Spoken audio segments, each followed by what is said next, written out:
Assalamu alaikum. How are you all? As your English teacher, I am also being your SST teacher in class 5. तो अब हम अपना पहला chapter शुरू करेंगे, जो कि हमारा सिलेबस का भी पहला चैप्टर है, हमारे बुक का भी पहला चैप्टर है, from the section world geography. और हमारे चैप्टर का नाम है मैप्स। आप लोग को पता ही होंगे कि मैप्स क्या होते हैं। और मैप्स जो है वो बेसिकली हमें ये बताते हैं कि हम जिस एरिया में हैं उसके आसपास क्या है, या हम जिस कंट्री में रहते हैं उस कंट्री में कितने शहर हैं और कहाँ कहाँ हैं, दीगर चीज़ें बताते हैं। लेकिन हमारा सवाल ये है कि हमें मैप की ज़रूरत ही क्यों पड़ती है। भाई जैसे अर्थ है, अर्थ एक गोल है, इट्स अ राउंड स्फेयर है, तो उसको एक सीधे पेपर पे दिखाना बड़ा मुश्किल काम है। अब जैसे मेरे हाथ में ये पेन है, ये पेन का आपको क्लिप दिखाई दे रहा है जिससे हम उसको हुक करते हैं। अगर मैं इसको ऐसे घुमा दूँ, क्योंकि ये पेन भी गोल है, स्फेयर है, अगर मैं इसको घुमा दूँ तो आपको देखिए ये क्लिप क्योंकि मेरी साइड फेस कर रहा है तो आपको ये नहीं दिख रहा, क्योंकि आपके लिए ऑपोजिट साइड है, आपके लिए ये साइड है फ्रंट, तो आपको ये दिख रही है, लेकिन आपको ये वाला क्लिप नहीं दिख रहा है। और जैसे ही मैं इसको दोबारा आपकी तरफ घुमाऊंगी आपको ये क्लिप दिखना शुरू हो जाएगा। इसी तरह अर्थ भी है। अब अर्थ भी ऐसी है, जो चीज़ आपके सामने होगी आप उसको बता अच्छी तरह सकते हो, लेकिन जो चीज़ आपके ऑपोजिट साइड फेस करिए, जिसको आप देख नहीं सकते, उसके बारे में आप बता नहीं सकते सही से। इसीलिए हम मैप यूज़ करते हैं कि मैप हमें जो है डिफरेंट एंगल से हर चीज़ जो दुनिया में पूरी दुनिया में जो चीज़ है हर चीज़ के बारे में बता सकता है ईजिली तौर पे। इसी तरह मैप के 3 काइंड्स होते हैं। अब मैप के काइंड्स क्या होते हैं? मैप होते हैं 3 तरह के। एक होता है फिजिकल मैप, एक होता है पॉलिटिकल मैप और एक होता है रिलीफ मैप। फिजिकल मैप क्या होता है? फिजिकल मैप्स में बेसिकली आपको लैंडस्केप्स वगैरह दिखाए जाते हैं कि लैंडस्केप्स किस जगह पे कितने बड़े लैंडस्केप मौजूद है। लैंडस्केप्स क्या होते हैं? माउंटेन्स, हिल्स, रिवर्स, वैलीज, दरिया, झील, पहाड़ी, ये सब वगैरह हमारे लैंडस्केप्स कहलाते हैं, जो कि नेचुरल ब्यूटी में आते हैं, फॉरेस्ट वगैरह। तो फिजिकल मैप में हमको ये दिखाया जाता है कि किसी कंट्री में, किसी शहर में कितने वास्ट एरिया पे, कितने बड़े एरिया पे लैंडस्केप्स फैले हुए हैं। ठीक है, ये हो गई पहली टाइप। फिर दूसरी टाइप होती है पॉलिटिकल मैप्स। पॉलिटिकल मैप्स का दूसरा नाम जो है वो एडमिनिस्ट्रेटिव मैप्स भी है। अब एडमिनिस्ट्रेटिव मैप्स में हमें क्या दिखाई देता है? हमें टाउन्स दिखाई देते हैं, हमें सिटीज़ दिखाई देती हैं, हमें 2 मुल्कों के बीच में बॉर्डर्स दिखाई देते हैं।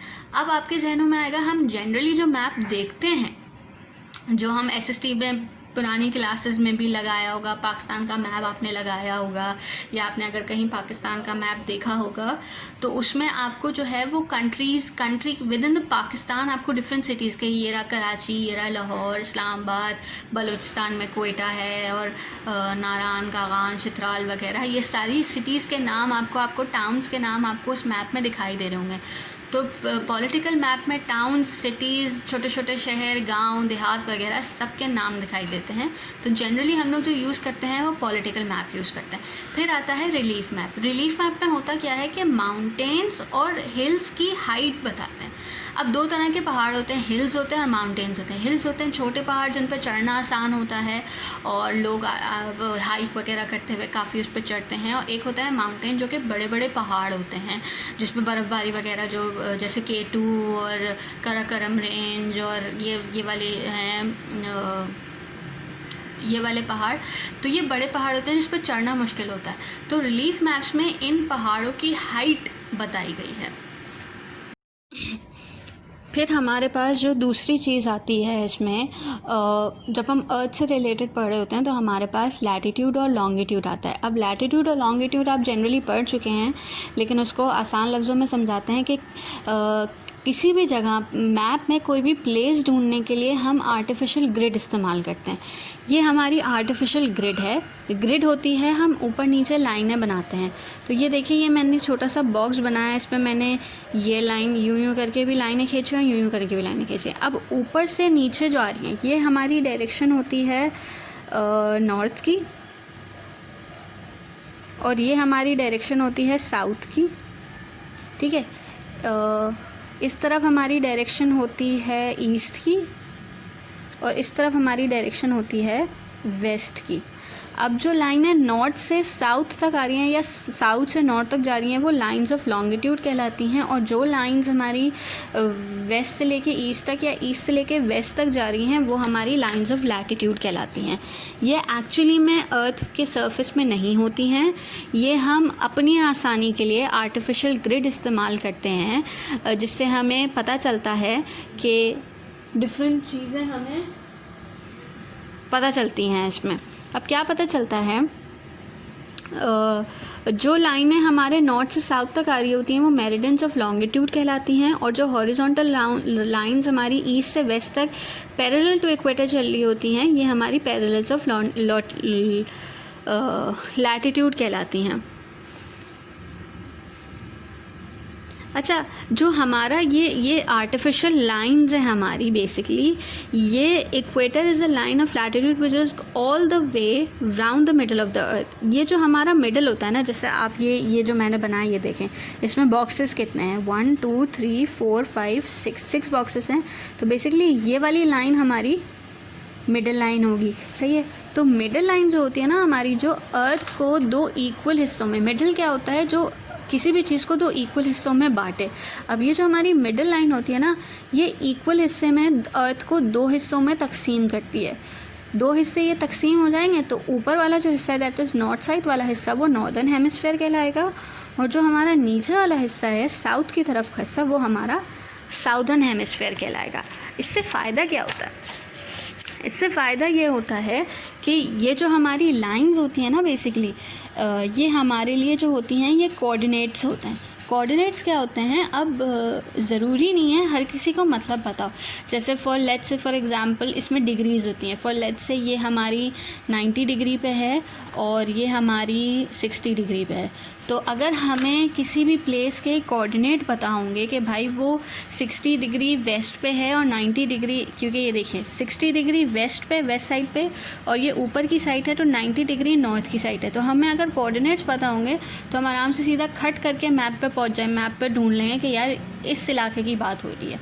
तो अगर हमें नाम भी पता ना हो, हमें कोऑर्डिनेट्स पता हो, तो हम बहुत आसानी से इन लाइंस के ज़रिए उस जगह तक पहुंच सकते हैं। इसके अलावा अब हम मैप को स्टडी कैसे करें। मैप हमें पता है कि मैप किस किस तरह का होता है, हमने देख लिया लॉन्गिट्यूड और लैटिट्यूड किस तरह का होता है। अब मैप को देखें किस तरह से। मैप में हमें तीन चीज़ें दिखती हैं। एक होती हैं डायरेक्शंस, जो कि नॉर्थ, साउथ, ईस्ट, वेस्ट। क्या, नॉर्थ, ऊपर नॉर्थ, नीचे साउथ, राइट पे ईस्ट और लेफ़्ट पे west. North, south, east, west, ठीक है। ऊपर नॉर्थ, नीचे साउथ, राइट पे ईस्ट और लेफ़्ट पे वेस्ट। तो ये हमारी डायरेक्शंस होती हैं। हमें डायरेक्शंस पता होंगी कि हमें नॉर्थ ईस्ट पे जाना है, साउथ पे जाना है, किस तरफ जाना है, तो हम मैप पे आराम से ढूंढ सकते हैं वो। इसके अलावा ग्रिड्स होती हैं। ग्रिड्स अभी मैंने आपको बताया लॉन्गिट्यूड और लैटिट्यूड होता है, और इसमें हमें कोऑर्डिनेट्स पता होंगे तो हम बहुत आराम से पहुंच सकते हैं। ये हमारी ग्रिड का काम होता है। इसके अलावा कीज़ होती हैं। अब कीज़ क्या होती हैं, आप जब एक मैप देखते हो, हम एक कंट्री की बात नहीं करते, हम सिर्फ एक शहर की बात भी नहीं करते, हम आपके कमरे की बात करते हैं। घर की भी बात नहीं करते, कमरे की बात करते हैं। अब कमरे में आपके बहुत सारी चीज़ें होती हैं। डोर होता है, कबर्ड होता है, विंडो होती है, बेड होता है, अगर आपके बुक शेल्फ हो सकता है, डिफरेंट चीज़ें हो सकती हैं। तब अब आपको मैप में जो है ना, जब आप मैप बनाते हो ना, तो मैप पे आप लेबल नहीं कर सकते। लाइक आप एरो बना के ये नहीं दिखा सकते कि यार ये जो मैंने चीज़ बनाई है ये बेड है, ये जो मैंने चीज़ बनाई है ये विंडो है। आप ये नहीं कर सकते। तो हम क्या करते हैं, उसके लिए छोटी सी की बनाते हैं। अब आपने पूरा अपना कमरा बनाया, कमरे का मैप बनाया। जैसे मैंने एक रफली ये कमरे का मैप बनाया है कि यहाँ से ये दरवाज़े से एंटर हुआ, ये एक छोटी सी खिड़की है, ये मैंने बेड बनाया है और ये मैंने एक टेबल बनाई है। अब मैं जनरली मैप में जो है ना, हम लेबल नहीं कर सकते। मैं इसको एरो बना के लिख नहीं सकती हूँ कि ये दरवाज़ा है, एरो बना के लिख नहीं सकती हूँ ये बेड है। तो यहाँ मैं क्या करूँगी, जैसे 4 चीज़ें हैं ना, मैं 4 बॉक्सेस बनाऊँगी यहाँ पर, और हर बॉक्स में डिफरेंट कलर करूँगी। जैसे मैं इसमें मैंने फॉर लेट्स से कलर किया इसको, ये मैंने बनाया डोर का इशारा, और इस पे मैंने कलर किया ब्लू, मेरे पास कलर नहीं है इस वक्त ब्लू, तो मैं डोर है, ये डोर है तो मैं इस पर ब्लू कलर कर दूँगी तो पहचान हो जाएगी मेरी। ये मैंने विंडो दी है और विंडो को मैं ब्राउन कलर कर दूँगी, तो मैं यहाँ पे जो मैंने विंडो बनाई है उसको ब्राउन कलर कर दूँगी तो पहचान हो जाएगी। ये जो हमारी चीज़ें कहलाती हैं ये कीज़ कहलाती हैं, और इस कीज़ से हमें पता चलता है कि किसी भी एरिया में कितनी सारी चीज़ें मौजूद हैं। आप लोग को ये बात पता होनी चाहिए कि जब हम मैप की बात करते हैं तो हमारे जहन में सबसे पहले एक बुक आनी चाहिए जो हमारी मैप बुक होती है, एटलस जिसे हम कहते हैं। एटलस में बेसिकली क्या है, एटलस में दुनिया में जितने भी मुल्क हैं उन सब मुल्क के मैप्स, डिफरेंट मैप जो हमने पीछे 3 टाइप्स ऑफ मैप्स पढ़े, उनके टाइप्स ऑफ मैप्स, हर तरह के मैप्स, पूरी तमाम कंट्रीज़ ऑफ द वर्ल्ड के मैप्स इसमें बने हुए हैं। और साथ साथ हर सिटी का नाम, हर माउंटेन का नाम, हर रिवर का नाम, हर चीज़ उसमें मौजूद है। और इंडेक्स में उनके बॉर्डर्स, उनके जो डिफरेंट कंट्रीज़ के बीच में बॉर्डर्स लगते हैं, उन बॉर्डर्स का नेम। और एटलस में तमाम दुनिया की कंट्रीज से रिलेटेड जितने भी मैप्स बने हुए हैं उन सब की इंफॉर्मेशन इस बुक में मौजूद होती है। Thank you.